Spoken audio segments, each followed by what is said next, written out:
Wait, Did you go? cause it's going. It's going. Oh God. Yo, what's up? What's up? What's up? All right. All right. All right. All right. All right. Yo, welcome, welcome, welcome to the Mad Hatters podcast. I am your host, Queen Alexis, and I'm here with my boy.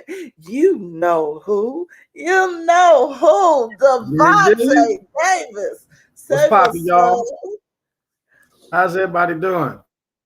Everybody good. Everybody good. Come on into the room. And we also are here back again. We missed you with our girl, Mavis, Avis, Davis, the angry, the concerned, the pissed off, everything everything above, and everything above. We miss you, girl. How you doing?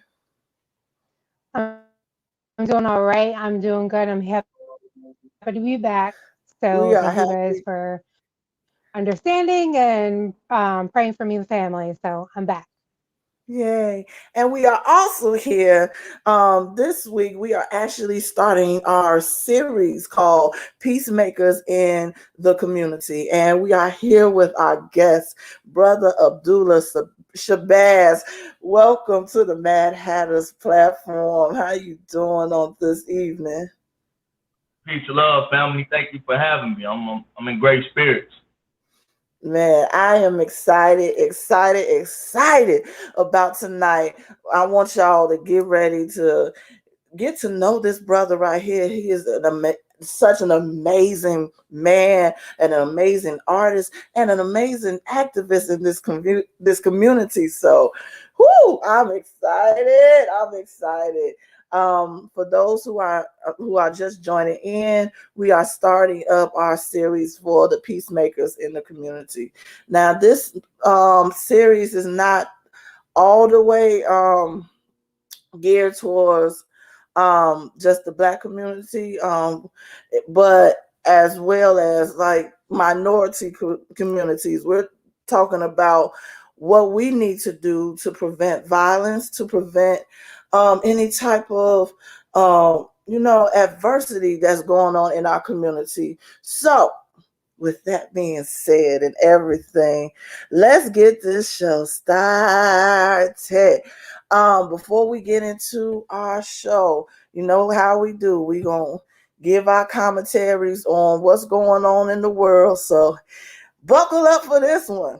First thing first, guess what? In Chicago, we are outside. Yay! Freedom, goddamn Oh it. God. We're outside. Oh, Jesus. And as soon as we went outside, the sun said, I'm going to sit on that ass. That's what happened. That's what the sun did. Say, okay, so since everybody outside and everything, I'm going to come down lower to the earth, and I'm going to just sit here on everybody and watch y'all melt. That's what happened these That's all past right. couple of days. Lord, I ain't had this. Look, I ain't felt this weather in some time. Like, Jesus, Jesus. Look, I'm sorry. We sorry. We don't want to do it no more.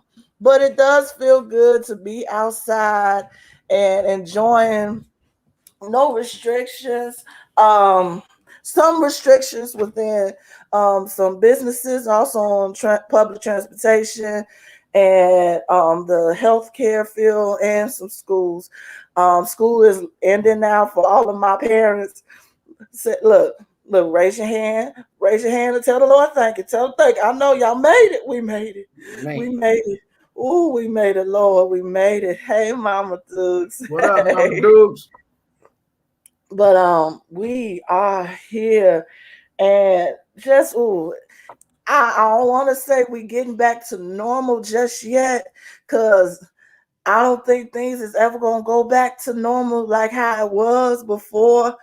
But it does feel good to have a little bit of stretching room and everything, especially with events, have people having more events and they can have more people there. Restaurants can go to full capacity. and everything. So how y'all feel about it? We are outside. Jesus Lord, we outside. I don't know. I Devontae, feel how you feel? look, I feel like soon as Auntie Lori let us out the crib, man, you see motherfuckers footworking up and down the street, people naked. We got flags everywhere, cars bumping. Man, I can't wait to get outside and get on my bullshit.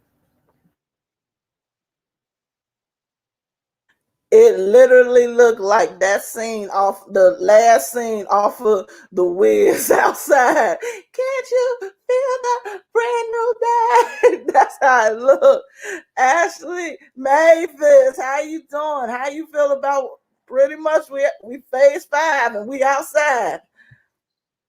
All I have to say is to everybody, nothing has fully changed. Just wash your damn hands, you nasty people who don't wash your hands.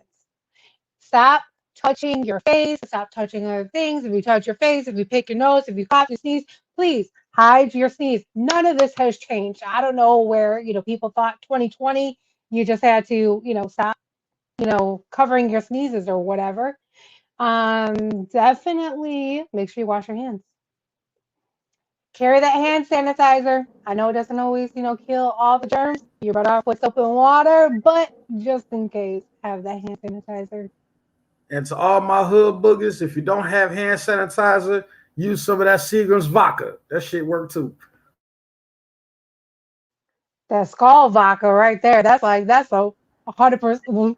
Nope, can't do it. Purifier. I don't feel nothing about it. I mean, man, listen, people was outside anyway long before this even came into existence, man. When the corona first started, man, they was catching cat. A whole lot of people was going to house party, man. Like it wasn't even no law. So True. people were still partying and jugging and doing all that. This whole thing reminded me of how prohibition used to be 100 years ago. Yep. And here's the crazy thing. Now that things are supposedly opening back up, people finna go back and act like life is back to normal. Like you said, Queen Alexis, a situation like we just occurred, where over 500,000 people in America died. You don't go back to normal.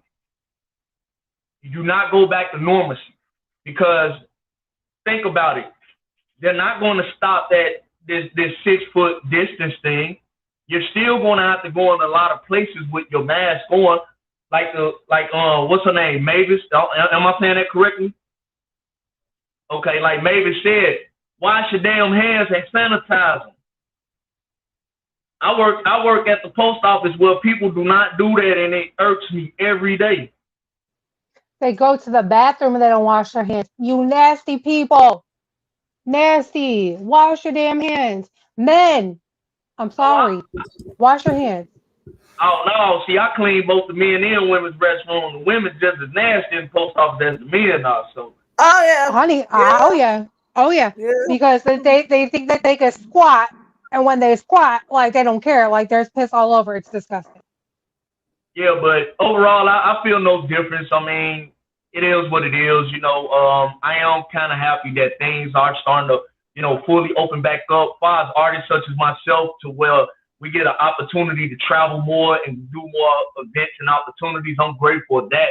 However, at the same time, I myself, I'm going to continue to do what I did prior to COVID. Is proceed with caution. Yeah.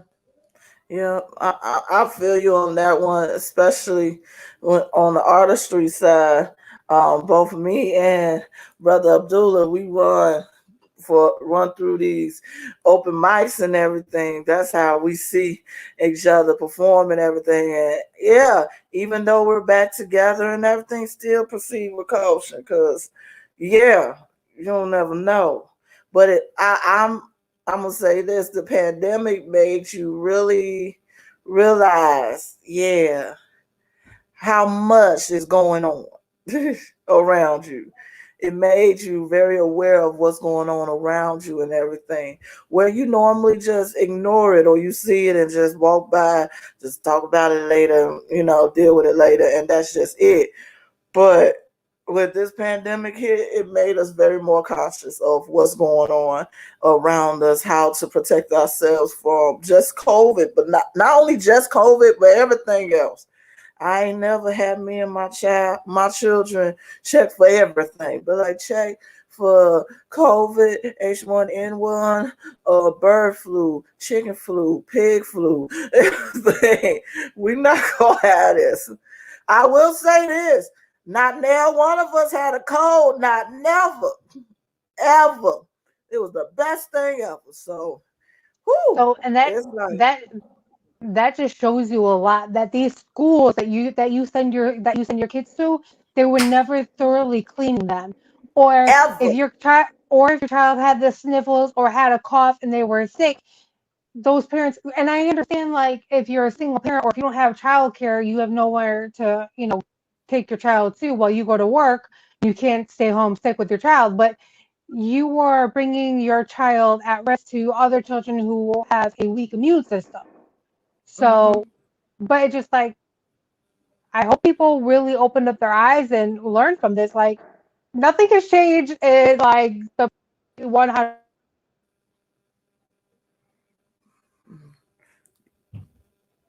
You right. You right.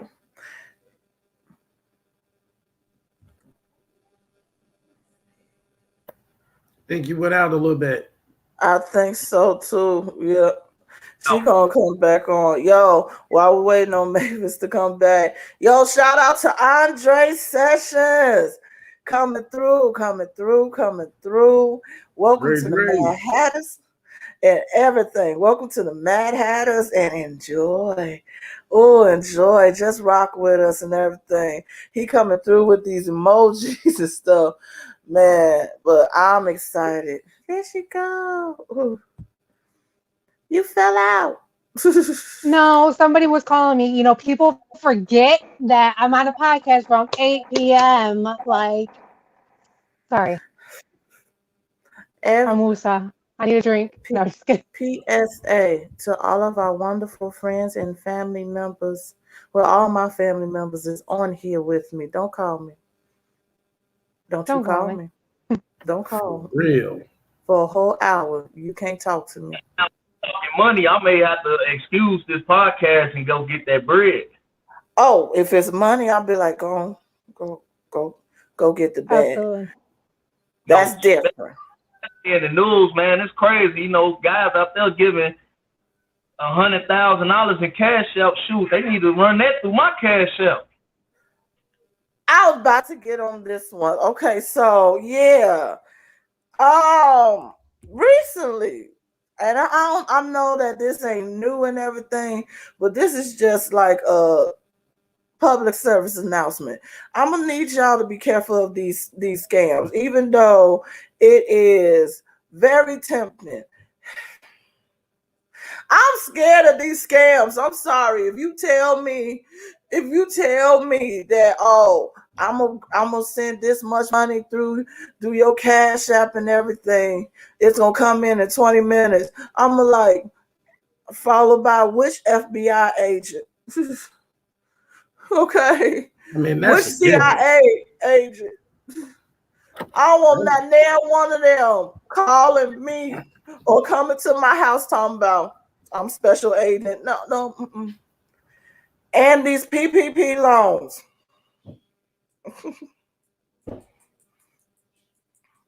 Look at here. Look here. Look here. Look here. Look here. I know we want that free money. When there's food And on the land, brothers got to eat. That's all I'm going to say to you. Brothers is hungry. You know, that is for businesses to my stay business to afloat. eat. Y'all don't got no business.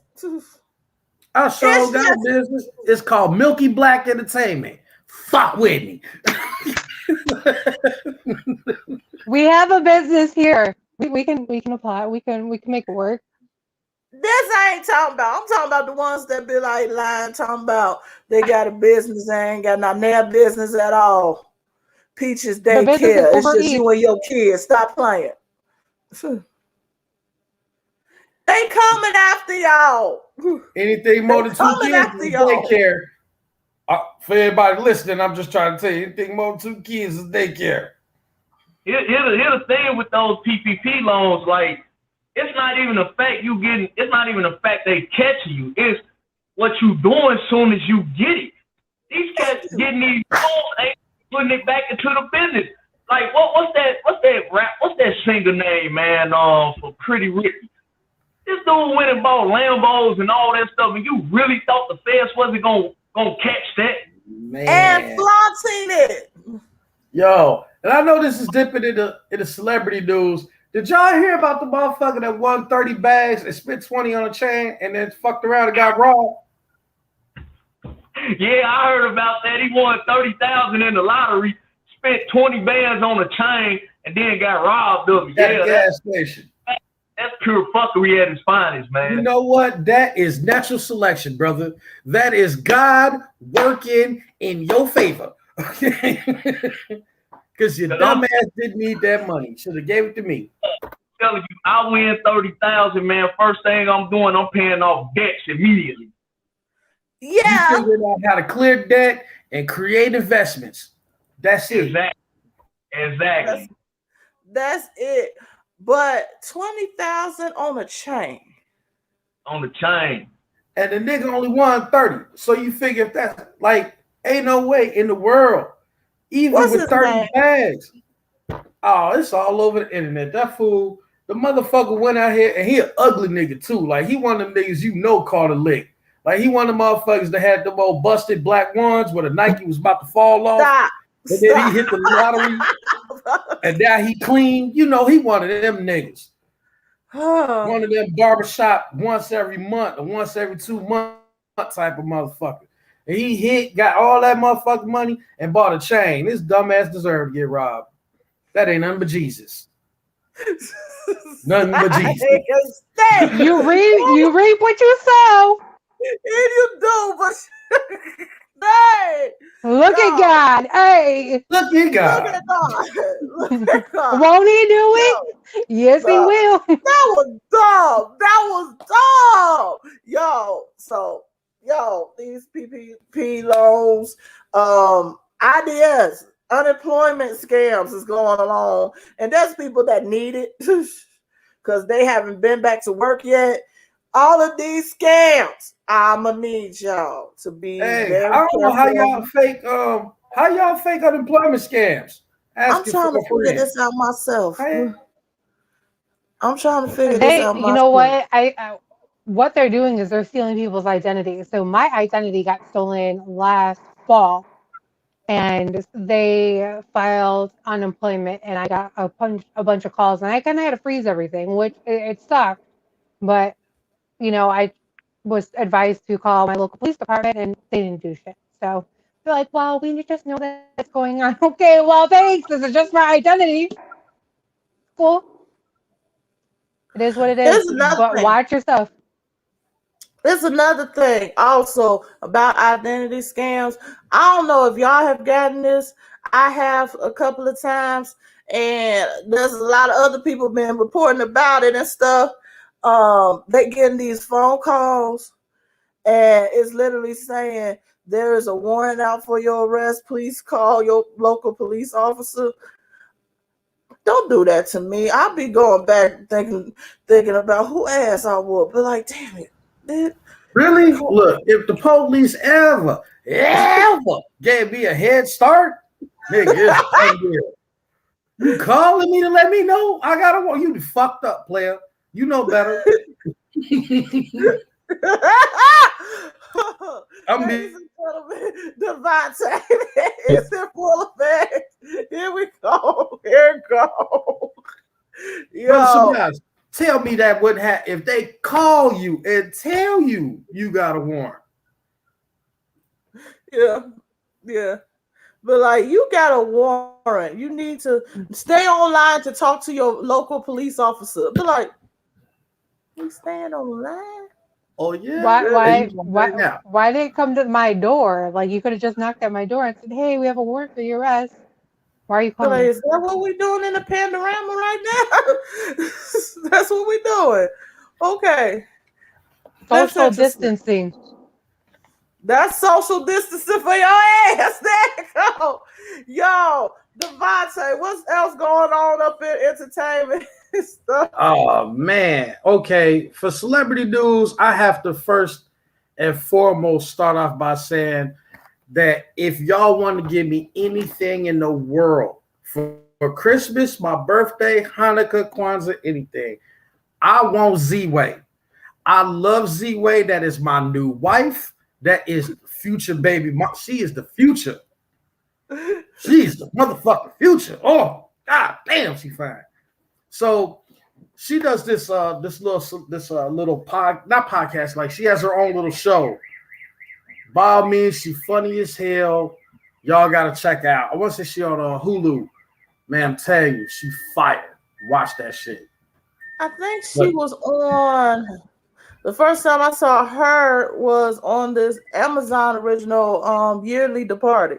yeah, she might, or With if she ain't on Hulu, she on Amazon. Yeah, it's one yeah. of them two. But she fired. I caught that shit. My daughter that watched that shit. I'm like, who is this fine motherfucker? She's like, it's Z-Way. I'm like, oh, it's me and her forever. Z-Way, if you watching and you single, somebody right Telling here. you, I ain't mentioning no names. He's like right there. He baby, right you got there. a friend in me. Come to Chicago, goddamn it. I'm be in the first row. Oh my god. Straight Talk up, about your destiny is Z-Way. here. All All right, right. moving on. Moving on. Yo, did y'all see Whitney Williams going in on Gary Owens? Baby. Yeah, Can we here? she went Okay. at that. She went at that nigga hard too. Like, so Gary Yo. Owens just getting his divorce. Like, he ain't even finished with the divorce. And he went on the Whitney Williams show, and Whitney Williams hit his ass with a pimp line, like, we can go out, we ain't gotta tell nobody. But they on TV though, and she like, yeah, we just going out as friends, baby. It's cool. You ain't gotta say shit. Staring at the man. You tell he uncomfortable. That shit's Yo. hilarious. Wendy Williams, since she got divorced, has been literally going after everybody. She is in homo for real, just full fledged homo. Look, that's the best Baby, season. Be free, baby. Be free. Do you? he ain't all the way free. Let the ink dry first, Linda. Player to player. Let She don't give a fuck if he free. She free. That's free. all she care about. Wendy be Wendy want that thing to be thinking on her. Okay, she trying to get that. Look, for a comedian, speaking on behalf of Gary Owens, she just needs some comedic laugh while in the bedroom. That's it. That's all Yeah, she she needs. laughing at it. She laughing at it. I don't know. Whitney Williams don't look like the type of motherfucker you crack a joke to in bed. Like, she might do some extra shit to you. I don't know. And plus, she can't crack her face. I said it. I said it. You heard it Waiter, here. check please. Yeah, but Gary Owens' wife, man, she going ham on that fool on IG, putting out all that. All the way crazy, ain't she? Yeah. I don't know, man. To me, that was a bad look going on Wendy Williams, man. You got to, from player to player, you got to, man, handle that divorce thing first before you start going on any media outlet. Just stay low. Yeah. Let the ink dry. Handle your business, and then go hunting. Do what Jeff Bezos and what's the boy name? Bill Gates just did, man. They got divorces and they went about it quietly. At least Jeff Bezos, he read up. He lost 35 billion, and then pandemic hit, he doubled his worth. That's how you do it. Come on now, think like a man too ain't gonna pay 30 billion. God damn it, you gonna have to be on tour forever. Gary Owens, man, he just it's just all bad taste, man. And his wife ain't letting up. In a way, I don't blame him. Bro, you can tell she sound like a woman scoring. She japping on the internet about all the dirty secrets, all the laundry. So, man, don't marry feel her. bad for him. The husband of her, don't marry her. Man. It ain't going good. So, and along that same line of moving on, you see Kanye, Young Yeezy, that moved on. He didn't went from Armenian to Scandinavian or whatever she is. You know how that go. We waiting for him to make that trip around the moon, come back. If he end up with Z-Way, I'm gonna kick his ass. I'm just gonna say that shit. I'm standing on him. He can have anybody but her. Kanye, man. To be quite honest, in my opinion, Kanye Kardashian, the Kardashian. Usually, the Kardashians women get with these dudes, our brothers, and they lose their mind. And Kanye came up, already lost his mind, and made Kim lose hers. I'm like, dang. See, that's Chicago pimping, baby. He'd flipped the script, got her crying, and he'd moved on. He like, shoot, Kanye, the workout plan. That's it. Low key. Look, we already know that shit a rebound, so you know whatever. It is, but I mean, was Kim ready for Kanye? What's that about spot? You say what? I say Kanye. If that ain't Chicago, I don't know what is. You know. Thank you. Spit that ass around. Oh yeah. And that's Southside too. Dang out. Whatever. That's what I'm about. You know that album finna be fire. I'm talking about fire.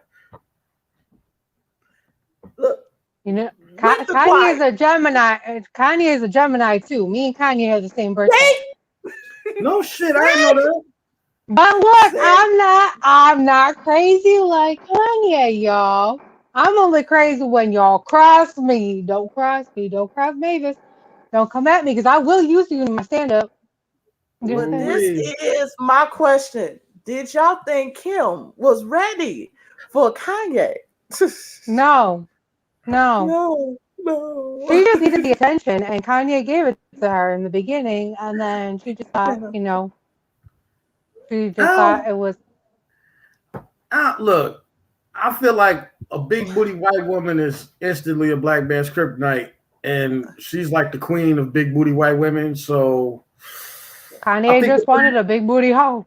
I'm saying, I think it was kind of even in that. You know what I mean? He got the bag, she got the butt. I feel like that was even. You know what I'm talking about? He popped out them kids.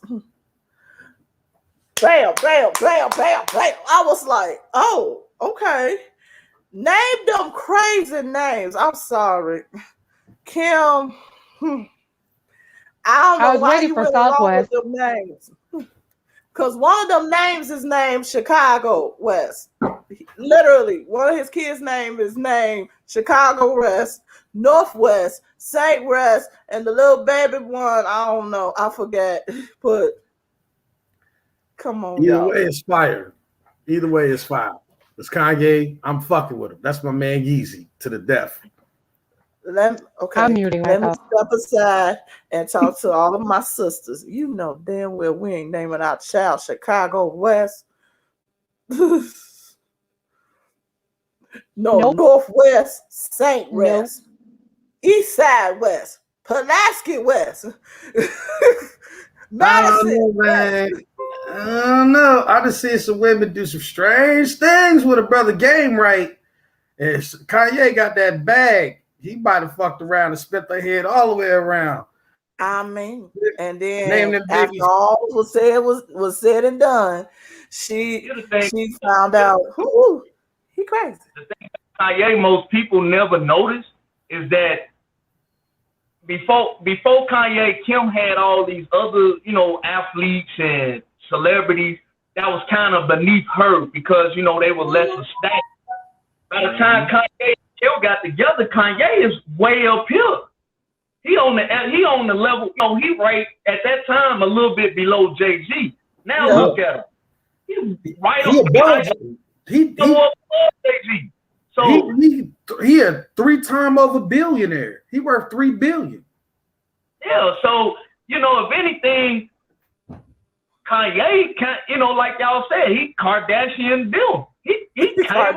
The Kardashian. Say the what series out of business. Come on, Mama Deuce. Look, them clothes is not ugly. Clothes. Say what you want about Kanye being, and talking to Trump. Hell, I wish I would have talked to Trump. I'd try to give us $3 billion in the hood. So, but I gotta give it to Kanye, man. He's smarter than what people think. He may act crazy, but that's one thing about us Geminis, man. We are so unpredictable. We are so unpredictable, so talented and creative. Kanye can. Don't give it. One person buy them ugly ass Yeezys, man. Y'all hating on the Yeezy game? Come on now. Look. Come on now. Don't do it. Don't do it. And Bro, don't do it. Look, they moon boots with holy clothes, and I ain't talking about sanctification. I'm talking about there's holes in them all the way. It's homeless wear. But I gotta give it to man. If people willing to spend top notch money for him, shit, I can't be mad at Kanye for that. More power to him. Flipping that easy, baby. But he did it. He did it. He Kardashian the Kardashian. Had that woman up there talking about, I feel like a failure. I was like, dang. Next up on my list, Tiana Taylor, first black woman named Sexiest Woman Alive by Maxim magazine. The girl fine. I'm sorry. She fine. I feel like if she caught me snoozing and robbed me, I wouldn't even be mad. Cause she that gorgeous. I'd be like, damn, baby, you know what? I was zoned out. I was thinking, my fault. You know what I'm saying? Damn. Like she distract all kind of action. Boy, she bad as hell. Yo, shout out to brother Jeffrey Brown in the building. He said his shoes make more than Jay's. Yes, they do. Yes, they do. Brother Brown, I'm telling you, the boy is hidden. The boy getting it. Jesus. So, man. Is that all? Now I got one more thing. Shout out to all of my friends and family in the LGBT community. Even if you are, if you're not, I don't know if anybody watches Legendary. My daughter put me on Legendary and I'm fucking hooked. I am hooked. You know what I'm saying? Like that shit is bananas. And I just gotta say, congratulations to the legendary House of Miyake Mugler for winning. Yeah, you gotta say it like that. You know how you gotta do it like that, right? They just won season 2 on Legendary. I watched pretty much the whole season, and they kicked ass. You know what I mean? And you had all of the celebrity special guests, you know what I mean? So, it's a great show. If you're into that kind of thing or just want to do something different, that's just cool. And also, we just ended this past Sunday. To all of my Pose fans, you all right? You all right? Because I ain't all right. I need a minute. Didn't they move Pose to like that live shit where it's like you got to pay extra money now or whatever? No, they didn't. They just finished their series finale this Sunday, and well, I guess I'll be catching up with that. I ain't caught up with that in a while. I guess I'll check that out. Y'all will hear about it next week. The last season was not. I was not okay. I'm not okay. Shout out to Billy Porter. He needed another Oscar, Emmy, Grammy, and Tony for season 3 alone, because he just sang and danced and acted his butt off. So, but I ain't okay right now. Billy Porter is so much of a legend in my mind. 2020 was the year of that hat. Y'all know the hat. The man, look, that motherfucker bent up on the motherfucker lap. Man, look. Nigga, how you do that, bro? Stood proud with his shit. I fuck with him, man. He dope. Man, so shout out to Legendary being legionary, The and legendary. Billy Porter being legionary up in here. So y'all, shout out to them as well. Yeah, yeah. I Let's get this started. That's all of our news and everything, and we're gonna go ahead into this interview and everything. This is gonna be dope, dope, dope, dope. But first and foremost, I want to have a birthday shout out to our very own Mavis Avis Davis and our guest, Brother Abdullah Shabazz. Mavis' birthday was on the 8th. Brother Abdullah was on the 10th and everything. Y'all continue to celebrate the rest of the month. I know it's going to go into Cancer, but hey, it's like a Cancer season and then it go Leo. We don't really see Cancer that much. So enjoy the rest of your month, okay? Man, look, I love me some Cancers. Don't do that to the crazy Gemini twins. It's two people inside of you.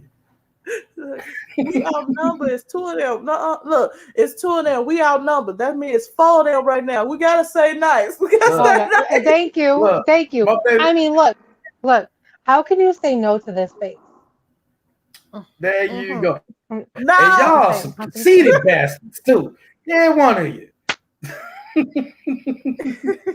And also a happy birthday shout out also to my mama, dude. She was on the 7th. So yeah. Gemini running. Hey, my baby mother a Gemini. Happy birthday. Happy birthday. Shout out to Velma. Shout out baby mama. Hey, baby mama. You know, I guess y'all little Gemini squad got a little heat. Y'all doing all right. You like the Geminis. No, no wonder why you feel the way you do, bro. Look, she fine, man. So I'm, but the other twin, I don't know about y'all, but the one I lived with for about 26 years, I know about that twin. I love you. Don't do Mama Dukes like that. Don't do Mama Dukes like that. I love you, Mama. I can say this. I'm over here in my own house. I love you. Hey, shout out to my son's mother, because when we was together, she had a nickname for me. She called me No Act Right. Wow. I'm pretty sure she still tell that to my son to this day. Wait. That's messed up. That's messed up. That's funny. Yo, that's savage.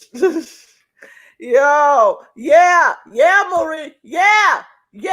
Tell her about herself. Yeah. Yeah. Baby, I'm a savage. Yes, I can be a savage. Don't come at me. Don't come, especially when it comes to my family. Ooh, the Rottweiler, the Pitbull, all that comes out. Don't do it. Don't do it. And then turn into a little flower. And be like, what happened? Y'all evil. What? Savage. What? Yeah. Crazy. It's about 20 of y'all now. Who? All the Geminis showing up on the screen now. No. No. Both of y'all twins, all y'all twins gone somewhere. Gone. Until y'all do right by us. Gone somewhere. Ooh. But yo. So let's get into this one right here. Oh. Let me introduce once again this brother right here. When I met him on the scene. He is an amazing MC. My first time meeting him was at an open mic, and he had his song on stage holding his son. I still got the picture for that. And it was like just a little bit after Father's Day. I was like, yo, that's what I'm talking about. And his music has always been positivity to our race, our community, loving on us Black folks and everything. And he has an amazing catalog. Let's just not make this small or anything. This ain't no new artist. This brother been out for some wow. So y'all need to check out his music. But not only that, he is now newly appointed since last August, the second vice president of the Universal. I'm trying to make sure I get this all the way together. Universal Negro Improvement Association and African Community Leagues. Ah, congratulations, brother. Congratulations, brother. I cannot wait to talk to this brother right here. And we're going to get into what his role is and what the organization is as well. So without further ado, y'all help me welcome on this platform once again, Brother Abdullah Shabazz. How are you? How are you, brother? Love, peace, and love, family. Thanks for having me. Doing good. Glad to be here. Man. Yo, so let's start off with, I want to start off with where you are. Like, tell us about you and how did you start with having your music geared towards loving on us and everything. Okay. First and foremost, I'm born and raised West Side Chicago, K-Town to be exact. Graduated from Thornwood High School. So, being on the West Side, living out in the hundreds, and moving in with my dad in high school, that was a central point in my life because I needed that discipline and that structure at the time. So I'm very grateful that, my mom took it upon herself to reach out to my dad. And my dad just said, just bring me and my brother. We went to live with my dad. I graduated high school. Then after that, I went to the United States Army. I spent 9 years in the Army, and I did 4 combat tours in both Iraq and Afghanistan. Who? Did you say 4?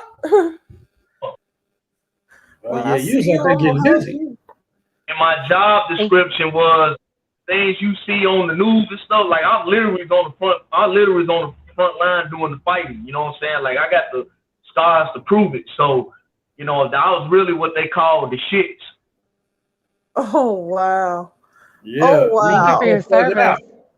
Man, that's what's up, man. Appreciate your service, bro. Man. 4? I'm gonna hug you. I'm gonna hug you when I see you. 4. Thank you. Thank you. But the military for me was one of the greatest things I ever experienced in my life. I mean, I traveled to over 30 plus countries, met a whole lot of people. I still got close relationships with a lot of my comrades to this day. Like I literally speak to them, especially online nearly every day. So, to have that brotherhood 15 plus years strong and still going, I mean, it's incredible, I met Bush once. I ain't shake his hand. I turned around when I seen him. I was supposed to meet Obama. But at the time I was getting out, so I didn't get to meet him. Actually, the day I got out, he had arrived at my base. So, but I'm like, man, he be in Hyde Park at sometimes, so I can go to Hyde Park and go, jay down at his old spot. So, while I was in high school, I started developing this my talent for music. Mm-hmm. And so my fascination with hip hop started in the 8th grade. And I'm gonna tell you this, sis. I didn't start out rapping positive. The first song I ever wrote was on a No Limit track. This 98 we talking. Back then Master P and them was killing it back then. Yeah. First time I wrote a gangster rap talking about killing. Man, my older cousin heard that and he was like, boy, you ain't no gangster. You ain't no thug. You don't be out here slanging. You better rap about getting A's and B's in school. So, rap about something you know. Ever since I was 14, I started rapping about, the things that I knew and what I stood for. And I think my fascination for the love of our people grew, I want to say probably towards the end of high school and around the time I got in the military. Because when I was in the military, I'm around, I'm I'm in a more of a diverse group. You know, the infantry is mostly white people. So, you know, so we really, black people, we really are a minority in the infantry. Wow. But the brothers that I did meet while I was there, man, we grew a bond, and even, you know, even some of the other people I met while I was there, we just grew a great, fascinating bond, and that, you know, we had each other back. You know, combat will make you, man, combat will show you the true meaning of family. Straight up. Yeah. You know, if you know, you got each other back, serving, like, man, I'm talking about, I was on the front line with guys that were skinheads. Wow. And admitted it. And I told them, look, I don't care what you believe in, man. Don't come with that BS with me. If you getting shot at, I'm gonna shoot back. And if I'm getting shot at, you better shoot back. And that's exactly what happened. So, wow. You know, a brotherhood from that infantry experience was founded, but around that time, this is when I really start to get into a knowledge of self. And this is when I really start rapping to the Abdullah that you know today. Okay. So this is 6+ years in the making. Okay. So, wow. Can you tell everybody how many albums have you made already? I know, but they don't. I think I got 9 solo, a group album, a mixtape, a compilation. I got about 12 altogether. Come on now. I probably have more if I didn't lose. I done lost about 3-4 albums over the years. I mean, that work ethic is real. Hey, I love your work ethic, man. Yeah, and you know what developed that work ethic, bro? Learning from people like Tupac. You know, Tupac, his work ethic, incredible. You know, to make that much music in only a short amount of time, and then learning from, you know, Nas and Jay-Z, and you like, how do these guys stay relevant for so long? Simple. They had the passion for the art and the culture of the music, and they made sure that their work ethic stayed at a high level. And so when I was, especially in combat, man, I had nothing but time to write. So a lot of my albums, a lot of the stuff you hear, like even on my new album, I got a song called Problems in Society. I wrote the majority of those lyrics during my first tour in Iraq, and I was like 19 at the time. Wow. Wow. Oh my God. And I love that song too on this recent album. Man, we're gonna get into this recent album because the recent album is everything. But not only do you talk about, you know, the stuff that's going on, you know, society wise, but you even talk about the relationship between Black men and Black women and everything, and what we need to do with each other. One of my favorite songs from you, Gender Wars and everything, dope as ever. Tell us about the motivation behind that, and what was the purpose? What was the purpose, and what the message you was trying to get your audience to understand with Gender Wars? Well, for me as a Black man, my preference choice is always going to be Black women, no matter what. I'm always going to choose Black women. I don't limit myself to just sisters here in America. I expand myself to sisters globally. And as a brother, you know, I've been on both sides of the fence in relationships. I've treated women well, and I've probably hurt feelings that cause breakups in relationships. And so what made me write the Gender War song at the time was that, you know, me following, you know, the Manosphere on YouTube and stuff like that, started noticing all this bickering back and forth between brothers and sisters. And then I'm seeing it out in the streets all the time. And then I started to analyze it and say, you know what, let me break down some of the things brothers have complaints about when it comes to sisters. But on the same token, let me break down some of the complaints that sisters have with brothers. And then on the final verse, you combine them, and then the final result is we both at fault. We both got problems. We both have done things wrong to each other. And my conclusion with the whole gender war thing, what is the end game? It's not going to serve us as a people any good by continuing to bicker and to go about each other. And so that was my thing with the Gender War song. And then I ended up making another song actually made it last year, and it's on currently on SoundCloud. It's called The Dating Scene. It's basically Gender Wars Part 2. Well, I go, you know, and then, you know, the whole Jada Pinkett situation came out, so I had to make another one called Entangled. Entangles. All wrapped up and tangled up in there. Brother Brown is asking, where can we hear and support your music as well? So please let them know as well where they can get all of your music. In the chat. I'm gonna type that in the chat for you. Okay. I put my page has all my albums, all my music videos on there. So, you know, I'm most present on YouTube because I do commentary videos as well called The Real Street Ministry by Abdullah.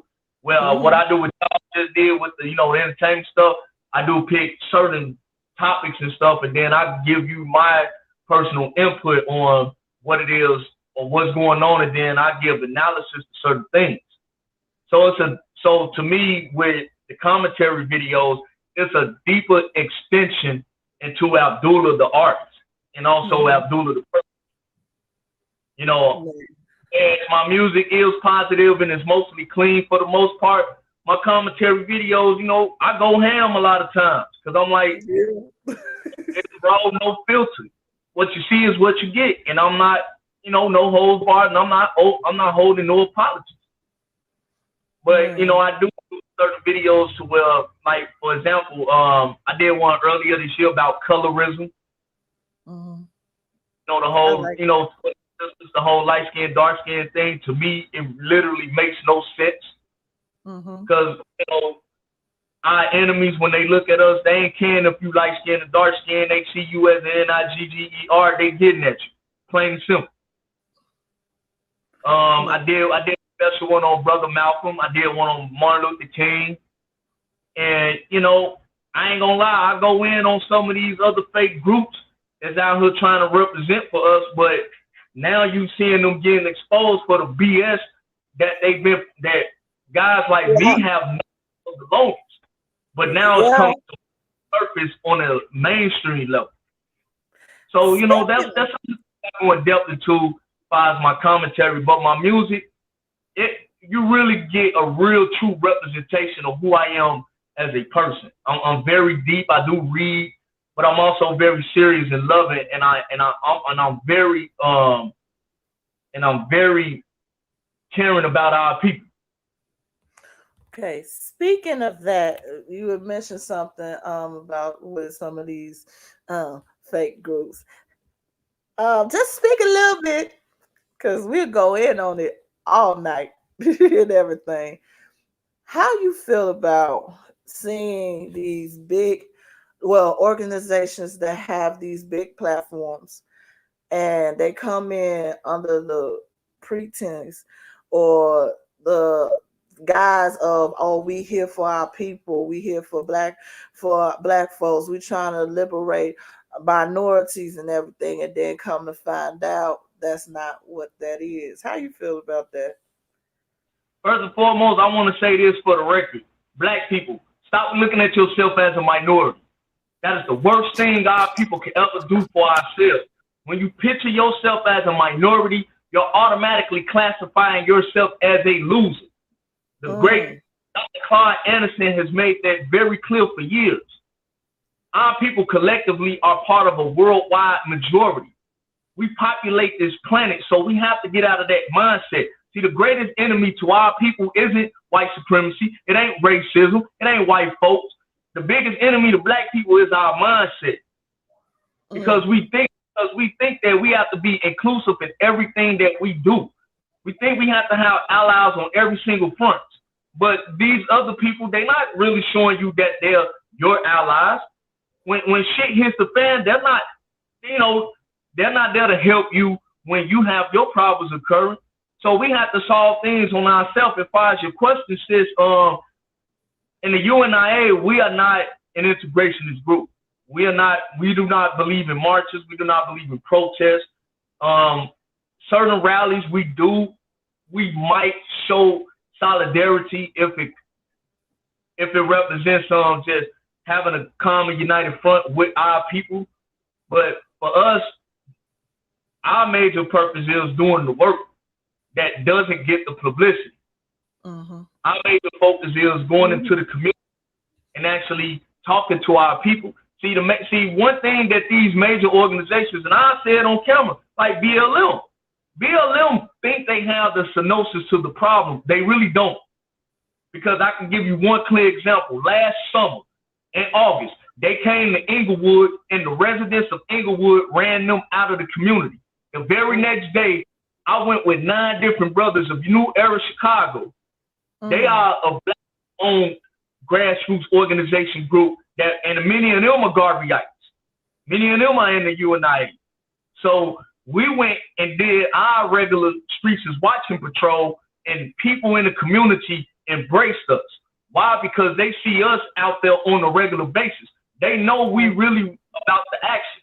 You know, we patronize black businesses. We help out a brother and sister that needs something to need. When we out patrolling, you know, we in Inglewood, we in Chatham, you know, we in South Shore. Sometimes we may go out west. When we in these, we talk to the people. We try to figure out what are the major problems that are affecting our people. And then we try to build a strong bond so that when we do come back into the neighborhoods, we're able to give the necessary services that our people truly need. The only difference with us is we're not publicized more enough. We're not mainstream. And so with these other groups, I mean, I only see them when a brother gets killed by a cop, or you know, like for example, what was that young girl named Jocelyn Adams that got killed at that McDonald's on the west side? What was all these groups at that point? Where was they at? Them killers should have got found that same day. You know, I live an hour north of Chicago, and that touched me on a personal level, because as a father, that could have been my son in the car with me that incident happened to, you know. And so I took it upon myself the very next day with no sleep to go out into the community and just patrol and police the area. And when we're out there, don't no crime happen when we out there. And our people do talk and inform with us about certain activities that they see other people doing or what the police may be doing. We watch the police. You know, we let the police know we carry our red, black, and green flag. We're here coming in peace because that's how much we love our people. And so when we come in peace, we represent true power. We don't march. We don't march and protest. We demonstrate with an action of power, because our boots on the ground mentality do the talking. You see us out there, you know that we ain't on no games. We show that love because, you know, with the red, black, and green flag, there is a significant importance behind that flag. That is our flag. Our age flag. That was created by the Honorable Marcus Messiah Garvey, given to us in 1920. And so when I see other groups carrying that flag and putting their names on it and letting other races of people hold and touch our flag, man, it bothers me, and it ignites a fire inside of me that, trust me, bro, that other side of that Gemini is gonna really come out of me. But you know, to answer your question, we kind of still, what, you know, most of these mainstream groups we really don't rock with, because we know that they're bought and paid for. But other grassroots groups like New Era Chicago, New Black Panther Party, and some of these other, you know, T.O. Hardeman Group and all that, we do work in conjunction with them because we know that they have an active presence in the community. Now, this is the thing. You mentioned some more groups and everything, especially the New Black Panther Party, that a lot of us millennials did not know still existed. The UNIA, we didn't know that still existed. And most of us probably don't even know who Marcus Garvey is, other than we know it's a school. It's the name of a school and everything. So can you please give us the history of UNIA with Marcus Garvey and everything, just a brief history, but for everybody that's on here to know and everything, and know what we've been doing, what has been still going on out here, and everything. Okay, give me 1 second. I'm gonna grab my flag right quick because I like to hold the flag when I answer this question. Okay, so wow, he Brother got to hold the that. flag to let you know Yeah. it's real. Oh yeah, oh yeah. Actually, this flag right here that I'm holding, this actually comes from the motherland. I bought it a couple of years ago from Liberia. Come on, that's what I'm talking about. So the UNIA is a mass movement that was founded in 1914 by Marcus Garvey in Jamaica. He later came to the United States in 1916. When he came here, he wanted to meet Booker T. Washington. Mm-hmm. Booker T. Washington at that time was reminiscent of what we would view Martin Luther King as. Mm-hmm. So he was the founder of Tuskegee University and all that. Marcus Garvey did not meet Booker T. Washington because Booker T. Washington had died the year before. Wow. And so Marcus Garvey traveled across the country to study the condition of black people. And he found that black people were not only impoverished and poor, but we were subject to extreme racism. We're talking Jim Crow racism back in his day.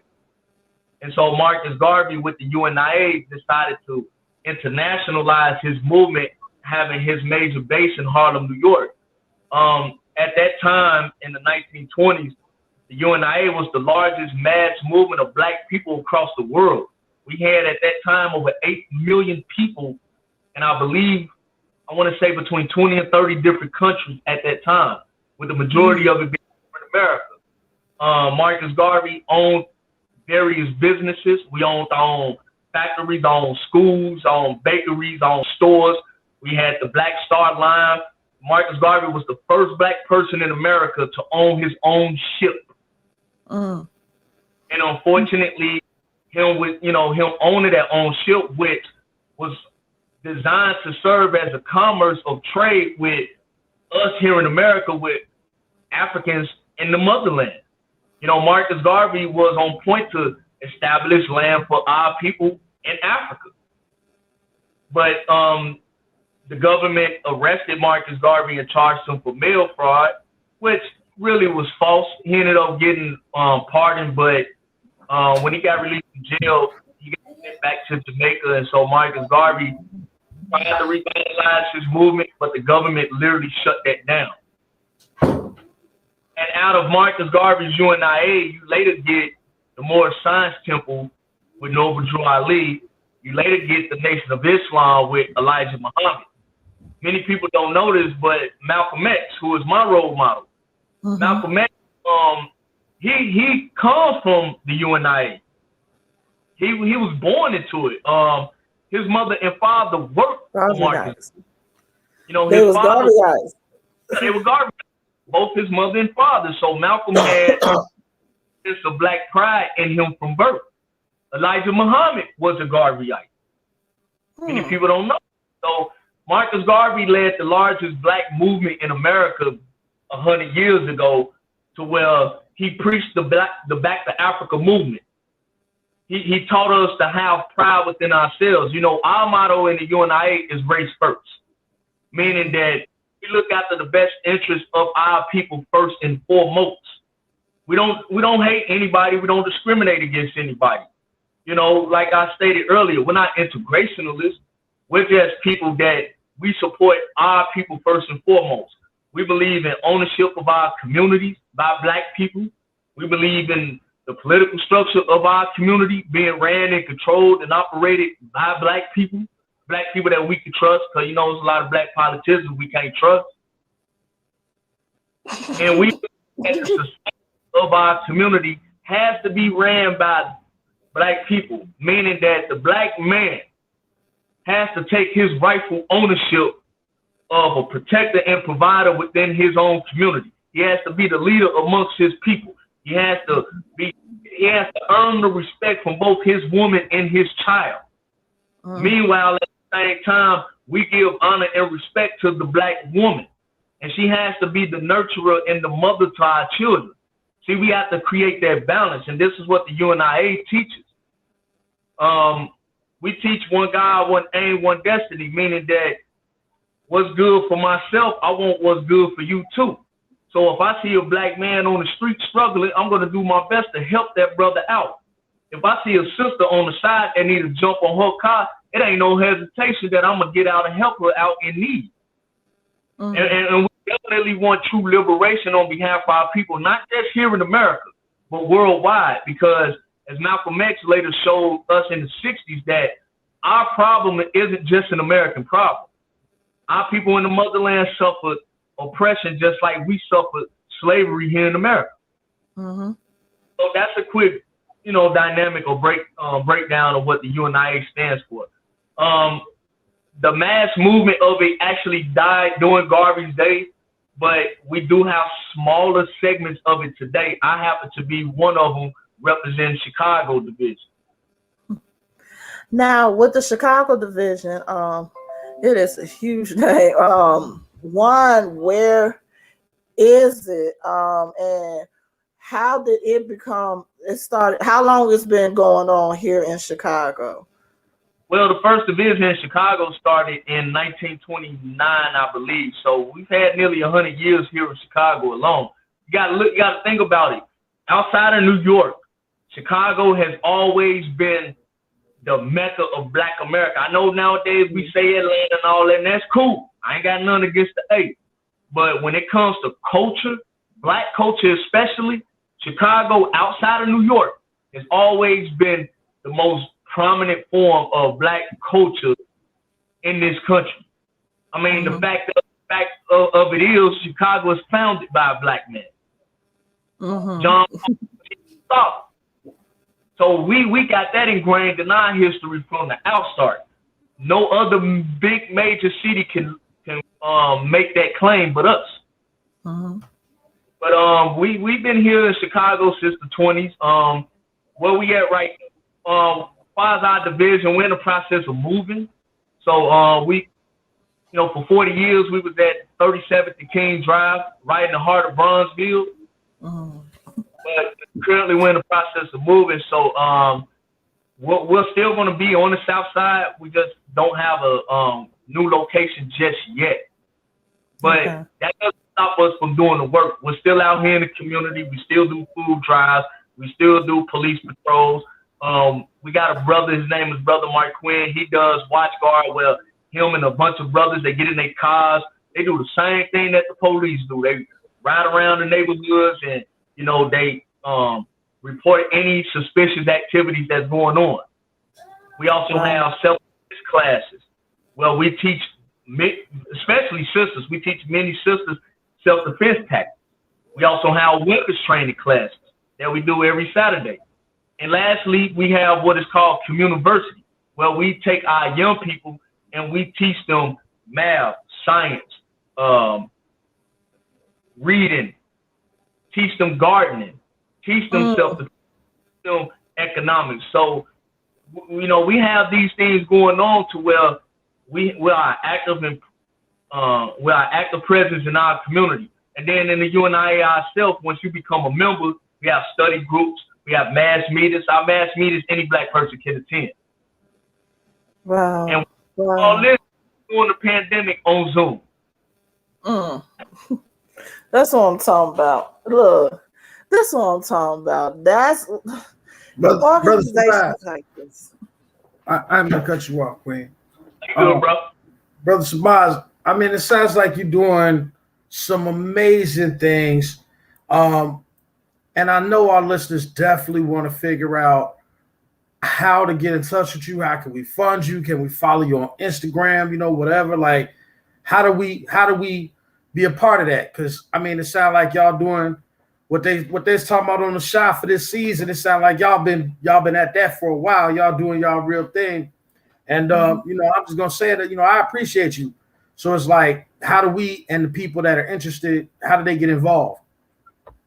Well, for anyone that's interested, you can follow our UNIA Isaiah Mortar page on Facebook. That is the quickest way to get in contact with us.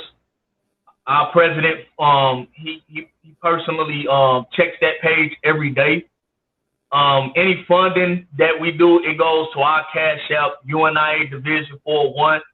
And the thing is, the work that we do is voluntary. We don't get paid for this.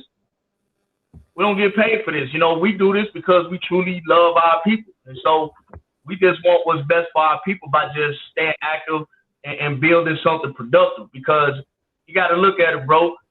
We want the next generation to be able to take what we started and build it on the next level. So we actually planting seeds right now. Like I just stated, the building that we're moving from one location to the next. That next location, we're gonna personally own that building. So now you know what I'm saying? Now we're planting the seed of ownership into the minds of our next generation. So because of now we own a building, now we can move from owning a building to owning a block. Once you own a block, then you can establish other businesses in your community. And once you do that, now you can open jobs. So it's a process. And we already at the beginning stages because we doing the work. But to answer your question, you know, just follow us on our UNIA Division 401 page on Facebook. We do take donations. You know, we really don't ask for money publicly, but we do accept donations. And so, you know, you can Cash App us, UNIA Division 401. Yo, definitely drop that link in the chat. And just for the listeners, you know what I mean? Like, you could do donations of monetary, but it ain't got to be monetary. Shit, drop a pencil, drop a backpack, drop, you know, clean socks, anything, because it really helps out and helps these brothers and sisters move forward in the mission. You feel me? And also, New Era Chicago, they do a lot of that stuff as well. They do the Streets is Watching patrols. They do the hood where they give out food and they give out backpacks and stuff like that. And they go in the neighborhoods. We actually clean up the blocks. You know what I'm saying? Like we pick up the trash and all that stuff. And we do have people out there helping with us. So you can donate to New Era Chicago as well because, like I said, many members of New Era Chicago are actually Garveyites.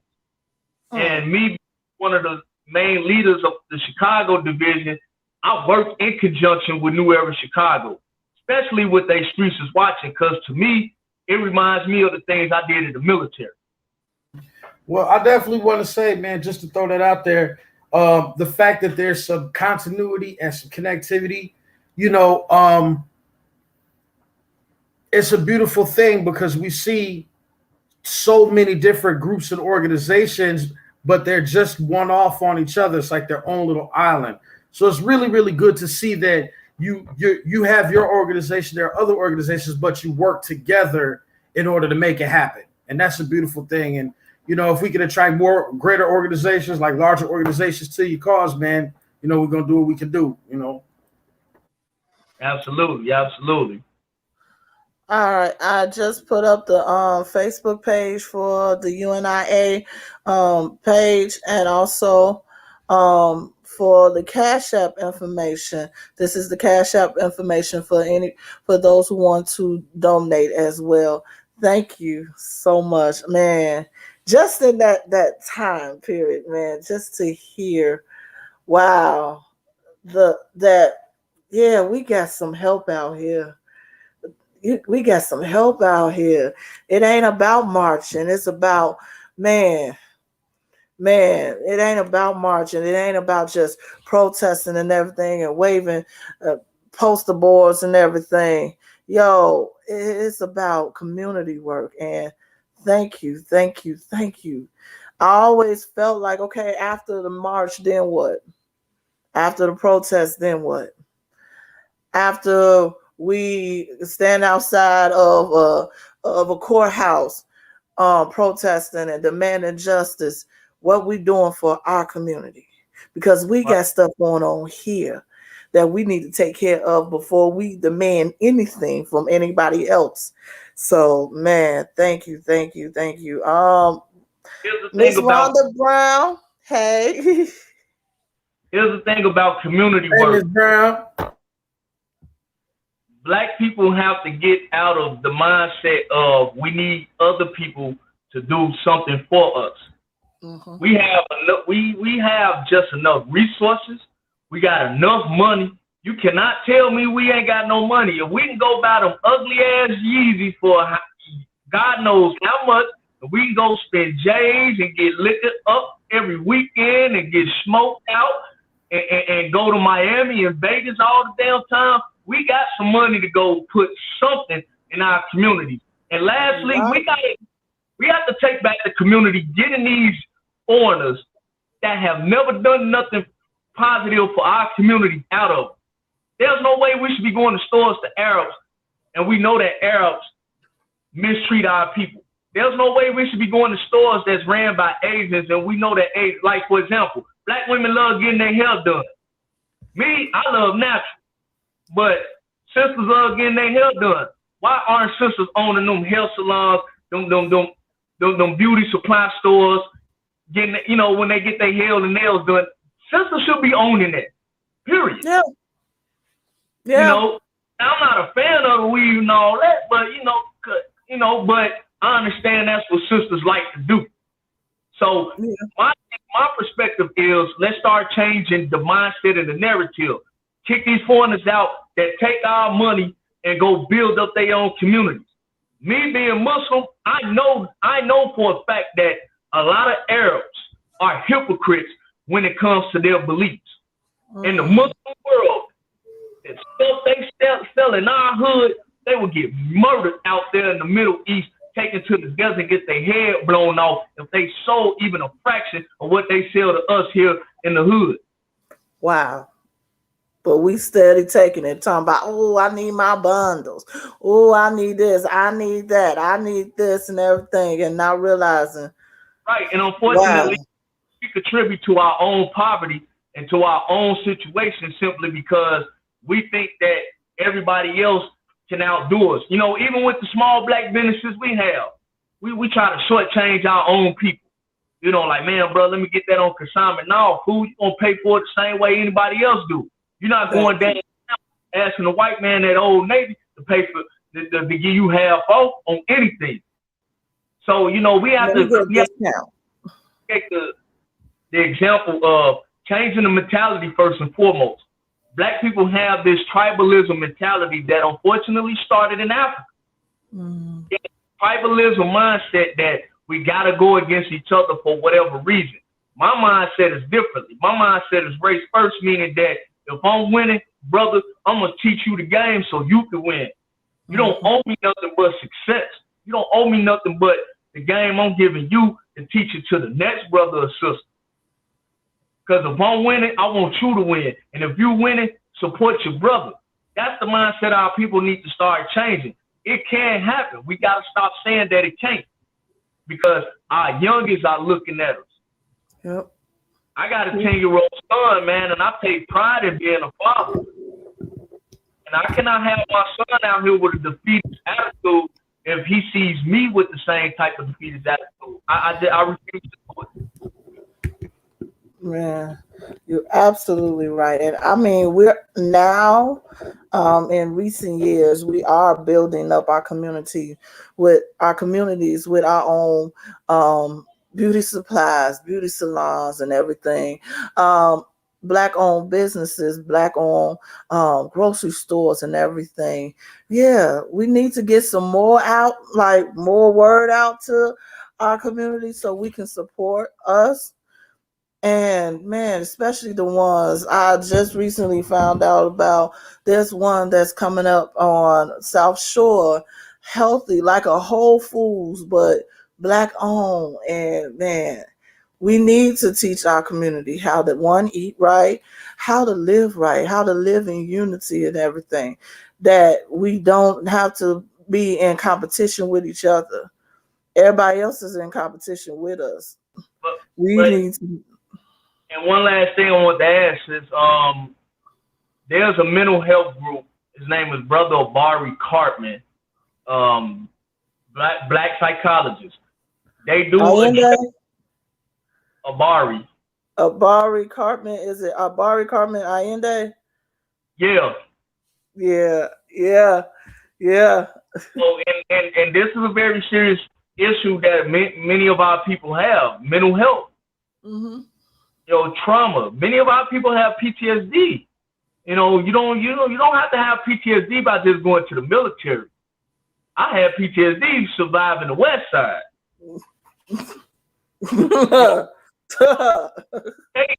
K stand for killing. I seen a whole lot of that growing up. Right.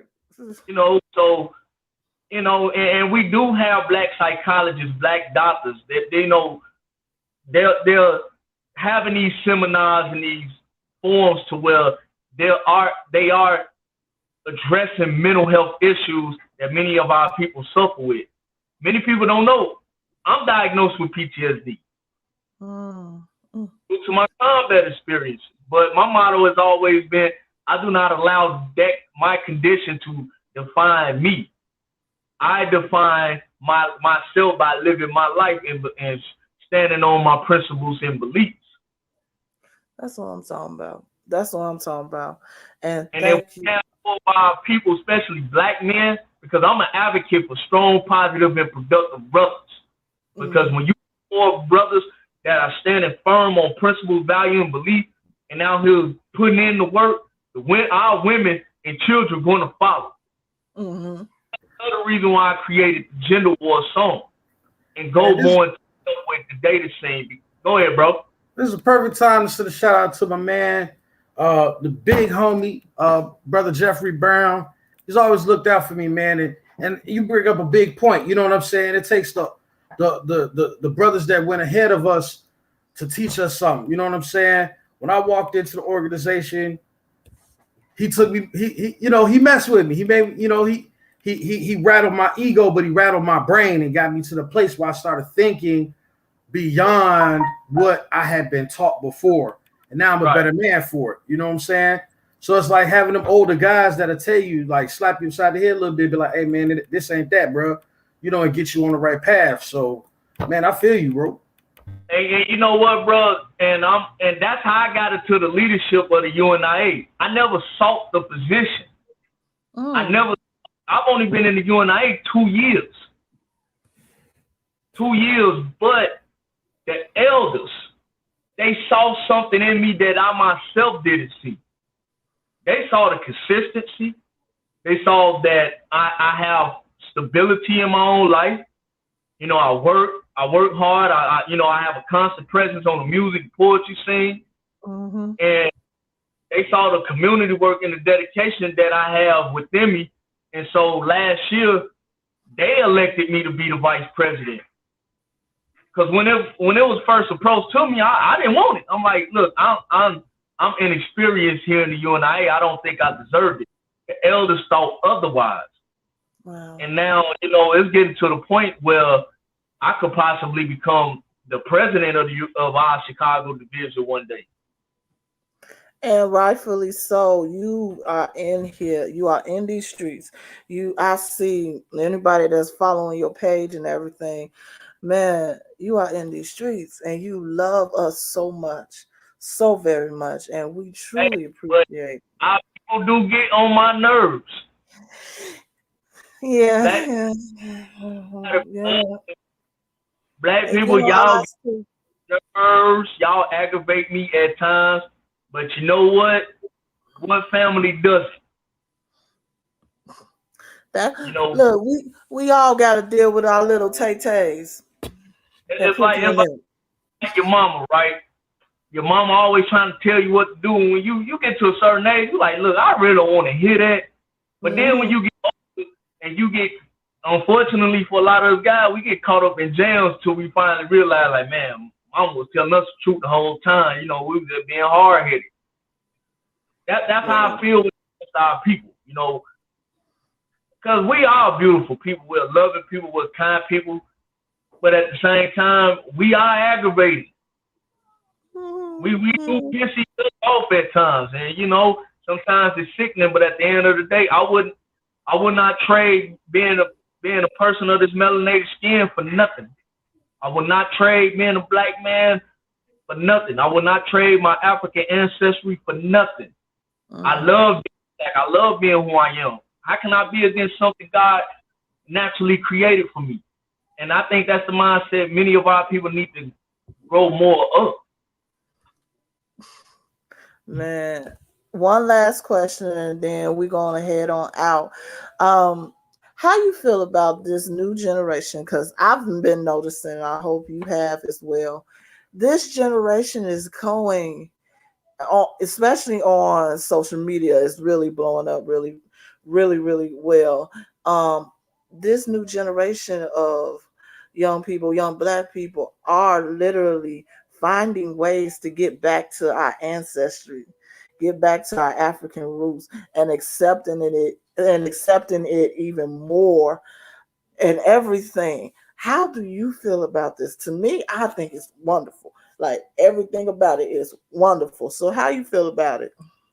I think it's a beautiful thing. Far as the young people, I like their energy. I really do. Our young people do have a very kindred type of spiritual energy.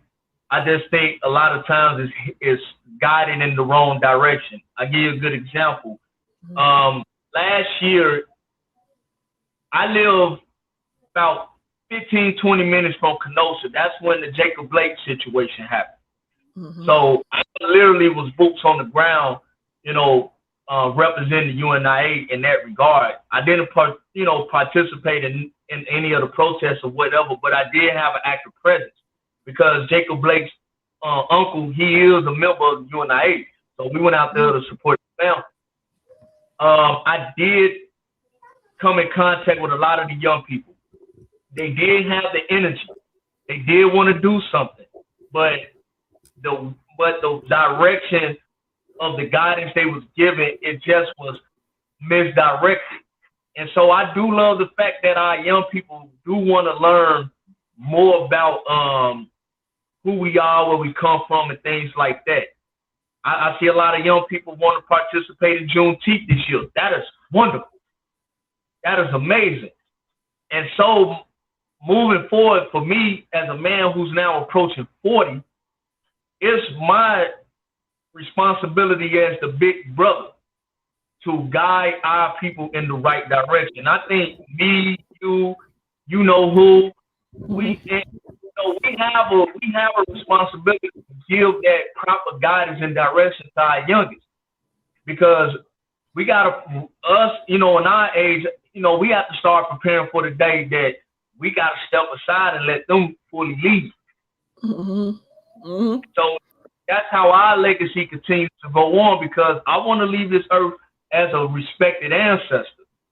Yeah. And one way you become a respected ancestor is you be the example for the younger generation to lead by, to learn from. But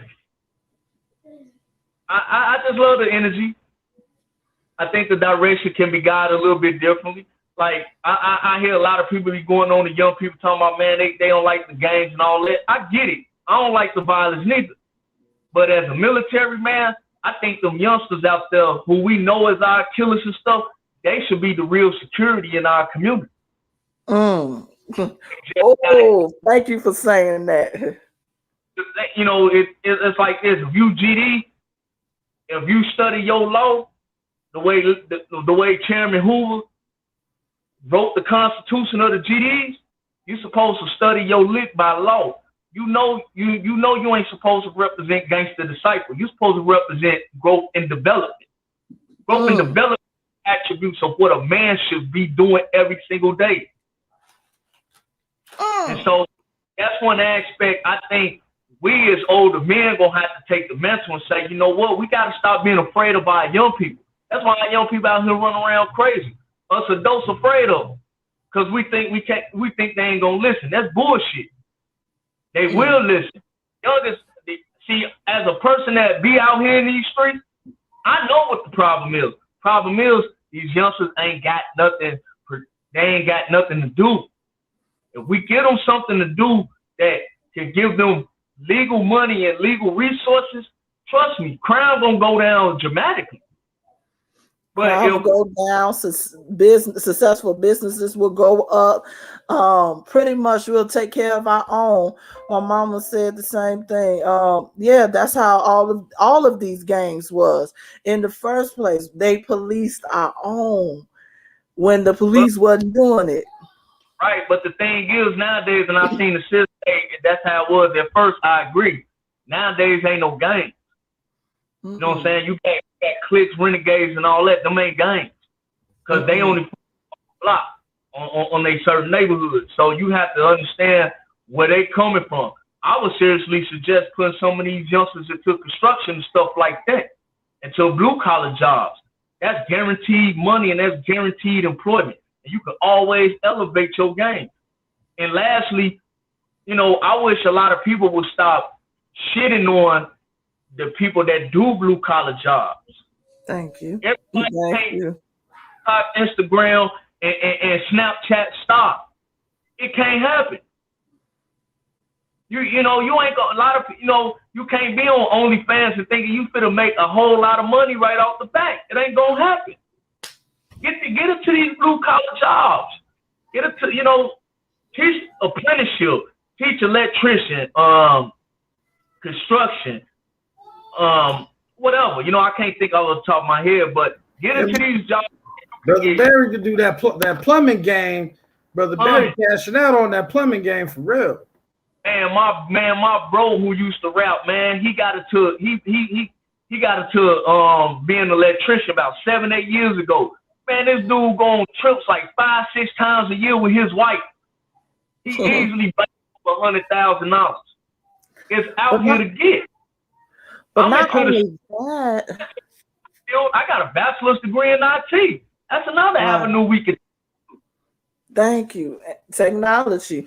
That technology more than just on social media and on TikTok and everything. Yes, you're right about the blue collar jobs. You know what? If you think about it, a lot of our entrepreneurs started off blue collar. They learned the skills. They learn the policies and what it takes to create a successful business off of having the blue collar jobs and everything, and ended up teaching and creating more of a generational wealth for our community and for our family, man. You know, the trucking industry. Why aren't we educating our youngsters to get into trucking? Trucking does 3 things. Number 1, you get to travel all across the country. Traveling broadens your scope. It actually helps you to develop into a better human being. Get about your neighborhood. Get about your neighborhood. Secondly, you making money, but you stacking paper. Mm-hmm. Think about it. You might be traveling 2, 3, 4 weeks at a time. You don't need, you know what I'm saying? That your company giving you travelers compensation. You know what I'm saying? They giving you stipends and stuff like that. If it was me doing trucking, man, I'd just be stacking my paper to provide for my family. Mm-hmm. And you know, and these are some of the components that many of our young people can utilize. We have to constantly give this type of information to them to think outside the box. To let them know, hey, look, bro, life is bigger than your block and your hood. Yeah. Hey, you can get into this industry. If you love doing hair shop, own that. Own it. You know, everybody always talking about revolution and all that. If you down with Black Lives Matter and you talking revolution trying to dethrone the system, good luck with that. Because you ain't got no army to dethrone that system. Ownership is revolution. This is the new revolution Black people need to start teaching each other moving forward. And the young people are already starting that process. You know what? You're right. So what can you say to folks that pretty much has given up? Brother Brown said, agree to point, but I have tried mentoring or mentioning these young bucks and they don't want to follow. They believe that ish worked back then, not now. What can you say to those who just got weary and got tired of trying? Well, you ain't gonna be able to save everybody. So I don't want to sound like I'm too optimistic. I am realistic. You're not going to be able to say everybody. Unfortunately, there are going to be some segments of our people that we just going to have to look beyond. Unfortunately, even the Honorable Marcus Garvey stated that if he took all, he would not take all black people to Africa because they would be no good there as they are here. So, but I understand where the brother coming from, but I tend to disagree too, and here's why. If you show them how to do it, eventually they will do it. But you only get the ones that really are interested in wanting to do it. I don't believe in wasting time on people that have no vested interest in wanting to change for the better. That's wasted energy. But there are some young people who do want to do it. They just don't know how. And if you show them how to do it and you give them the ropes and you put them in the right positions to win, eventually they'll do it. Last thing I want to say, I grew up in the hundreds. From 17 to 24, I lived in the hundreds. At that time, every last one of my homies all gang bang. When I went in the Army at 18, I used to come home and they would see me outside every morning at 5, 6 in the morning working out, exercising.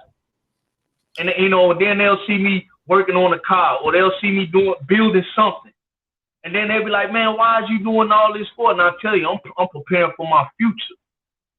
I can honestly say that most of my homies that saw me doing that at 18, 15, 20 years later, every last one of them brothers either got their own business, they're working, they provided for their families, and now one of them living that street life.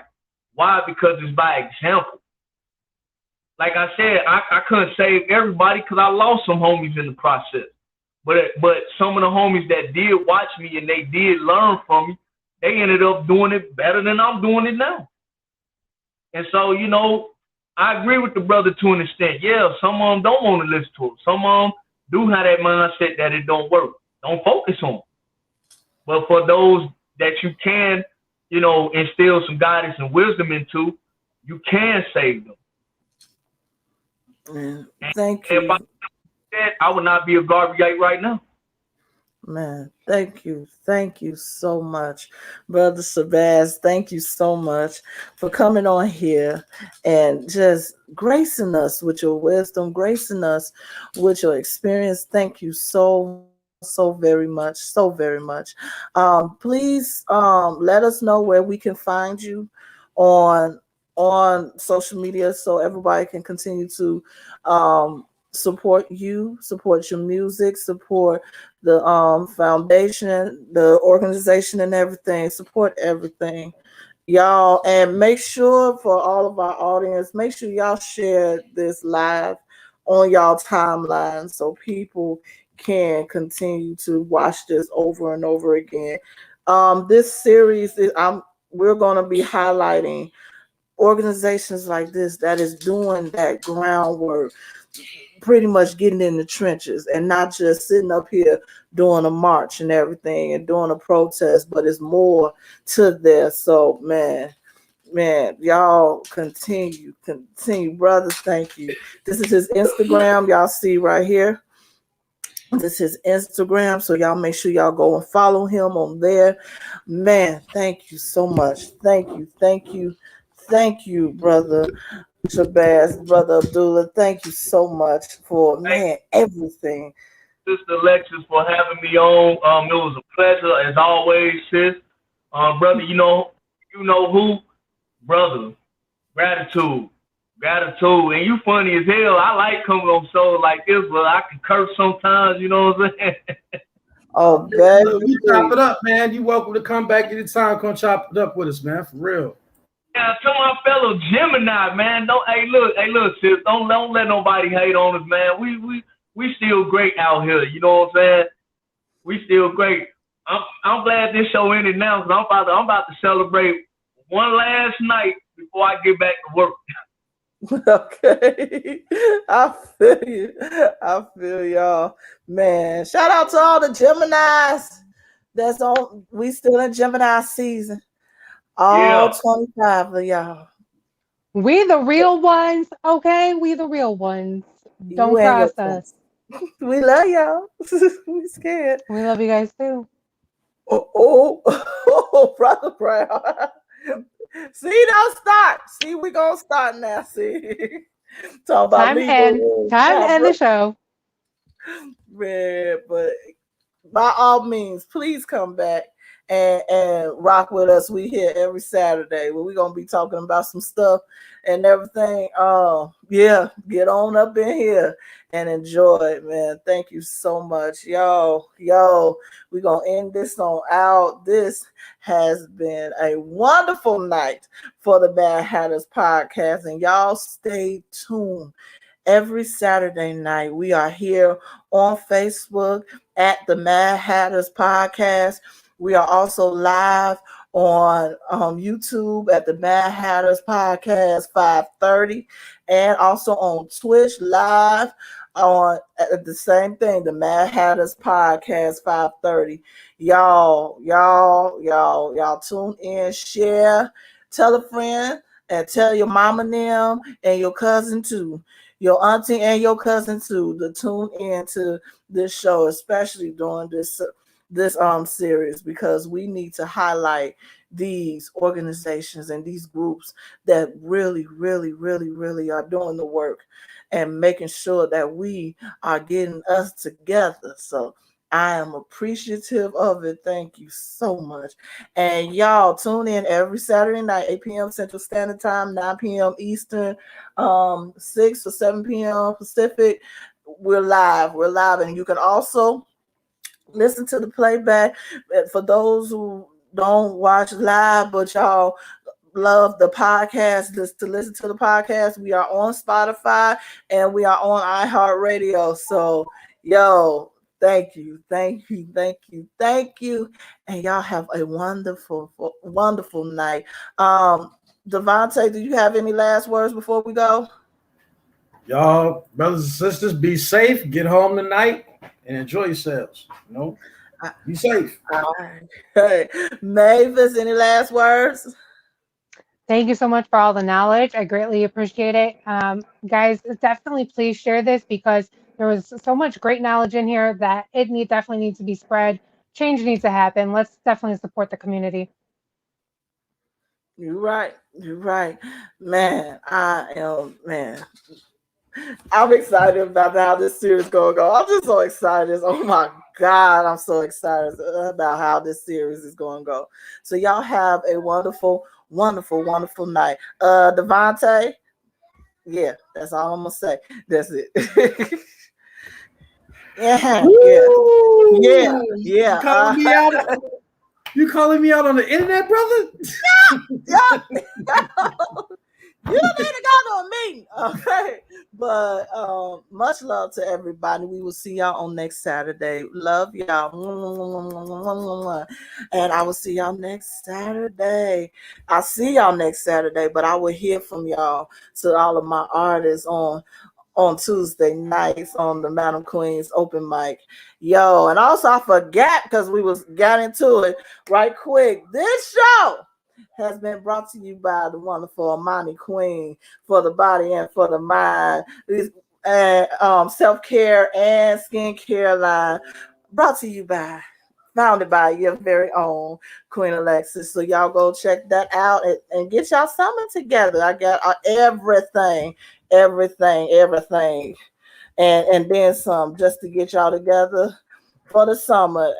And also, this show is also brought to you by Confidence Hair and Beard Oil. Yes, we got the body bars, we got the hair and beard oil, and everything. So y'all support wonderful Black businesses and everything. I'm putting everything, the information, up in the chat right now, so y'all can continue to support us as well. So love y'all, and y'all have a wonderful night. Good night and goodbye. Mwah.